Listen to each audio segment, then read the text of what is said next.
Watch the videos, share with your friends and family, and comment. Please keep the comments coming. It makes us better.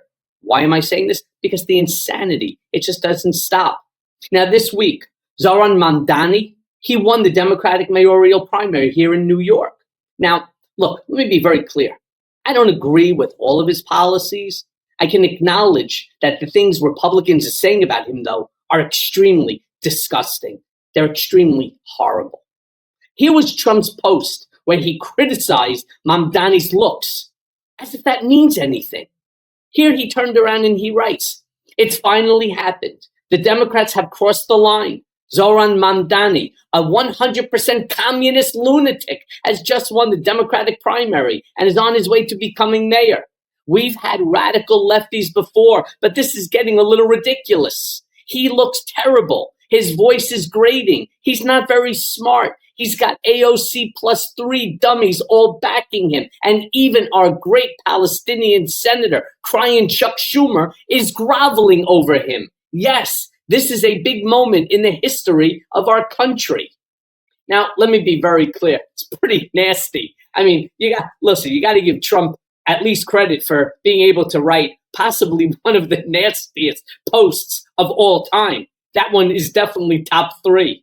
Meanwhile, Representative Andy Ogles, he took it even a step further. Everybody's got to figure out how to take it one step further. And he called for Mamdani to be deported. No, serious, to be deported. In it, Zohran, little Mohammed Mamdani, is an anti-Semitic socialist communist who will destroy the great city of New York. He needs to be deported, which is why I am calling for him to be subject to denaturalization proceedings. I mean, you really can't make this stuff up. Eric Adams, well, he goes on Fox News and he says that Mamdani was a snake oil salesman. I mean, we're really getting to the point of being racist at this point. I mean, at this juncture, this is just over the top. Play the clip. How can someone vote for this? He's a snake oil salesman. Mm-hmm. He will say and do anything to get elected. Okay, let me be very clear, Eric, all right? You want to talk about being a snake oil salesman? Mamdani, what, for as bad as some of his policies are that I dislike intensely, he's also not the one that ended up having to kiss Trump's ass in order to get pardoned, in order to have an entire case thrown out using the justice system. All right? So before you start throwing stones, remember who's living in the glass house. And Sage Stell said that Mamdani made Eric Adams almost look right-wing. Of course, as soon as he sided with Trump, he became right-wing. Play that clip. A city that I thought had already been so greatly damaged, I was wondering, can it ever come back to the days of Rudy Giuliani, who cleaned it up beautifully? You're there. So much more damage can be done. He makes Eric Adams look like a conservative right-winger at this point. Yeah, okay. I mean, you want to talk about Rudy Giuliani? Do we really need to? Now, Rudy was great when Rudy was mayor. Look at Rudy now. Meanwhile, Representative Jimmy Patronis, he also made a pretty disgusting comment, calling Mamdani Zohan, of course, rather than, of course, his name Zohran, in reference to the Adam Sandler movie, right? You know what I'm talking about. Play the clip. Yeah, I mean, it's amazing what's going on in New York right now, Congressman. And as a representative of Florida, I know you've seen the actual movement of people from New York to Florida. You've got Democrat socialist Zohran Mamdani becoming New York City's Democrat candidate for the mayoral race, beating out former Governor Andrew Cuomo. Florida Governor Ron DeSantis reacting to Mamdani's win yesterday, saying, well, just when you thought Palm Beach real estate couldn't go any higher, ... this happens. Congressman, your reaction, what do you think this is going to mean? I cannot believe that New York is about to elect Adam Sandler, the hairdresser, as mayor of one of the world's greatest cities. It is unbelievable. This is where we're teetering to with New York City. So, I mean, again, we're just talking about being racist.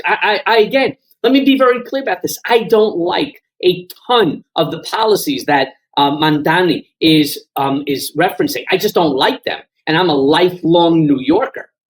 But you got to go racist on this one? Why?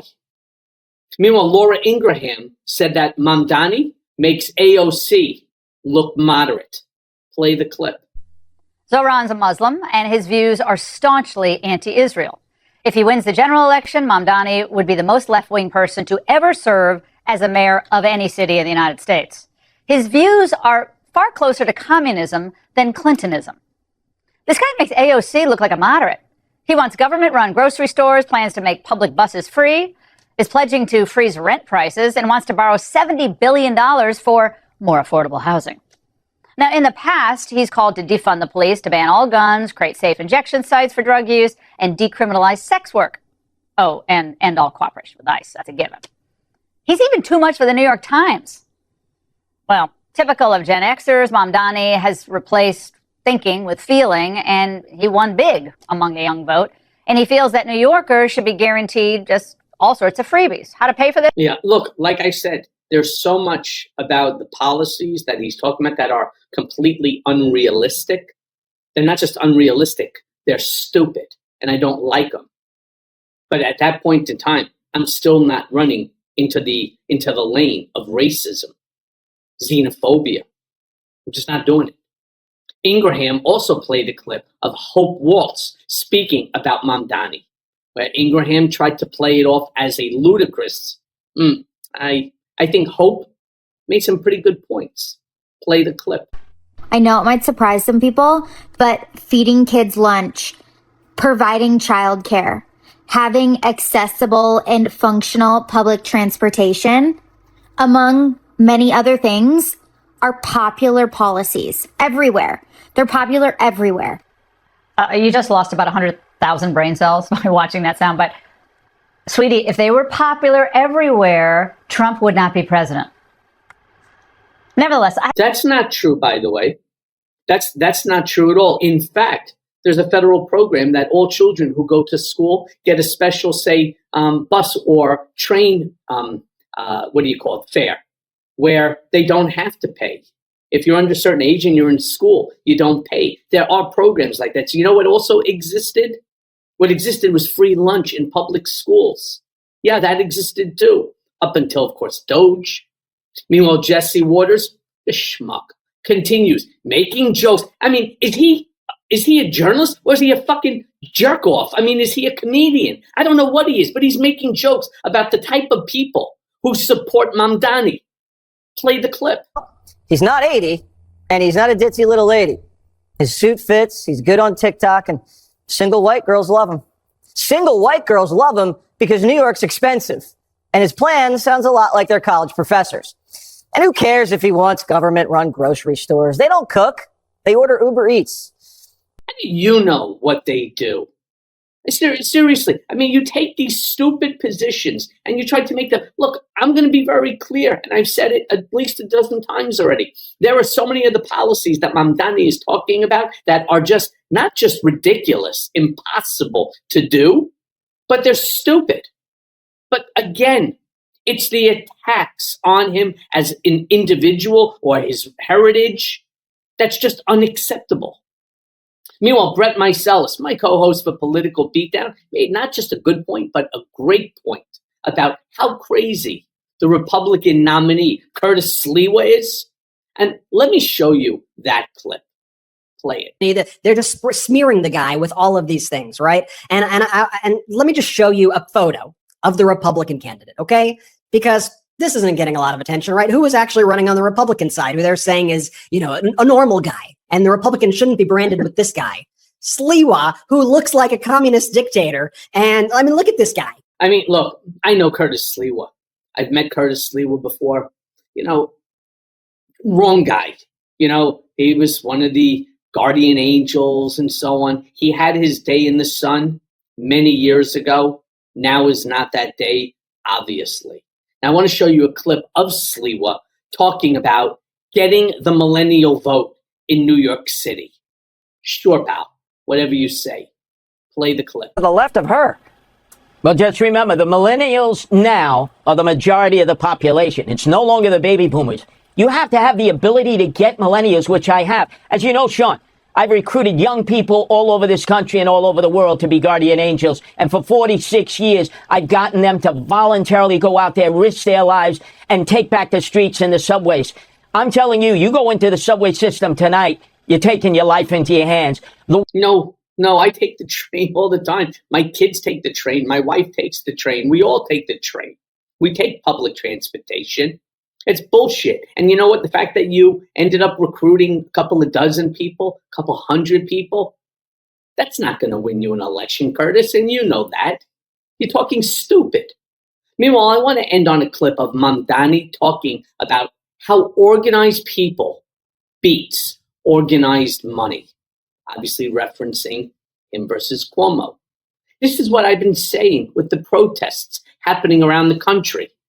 No matter how much money that they throw at you, if people are on your side, you can't buy the votes. Play the clip. If Andrew Cuomo drops out, he had a lot of big money backers. Do you think they're going to big money back Eric Adams? Is that what you're preparing for? I think that it's possible. I also think that we have found exactly the way to defeat organized money, which is organized people.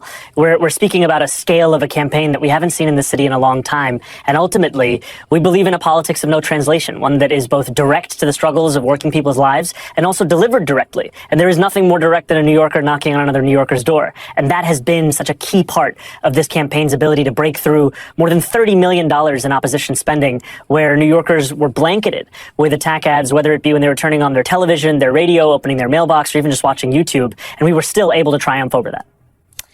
Both. Let me be very clear. You've heard me say it on dozens of these episodes, that what we need to do is called guerrilla grassroots. That's what you need to do. That's what Kamala Harris needed to do. The Democratic Party needs to go guerrilla grassroots organizing. It's the only way to turn things around. And I'm now not even talking about New York City. I'm talking about the midterms. And as always, thanks for listening.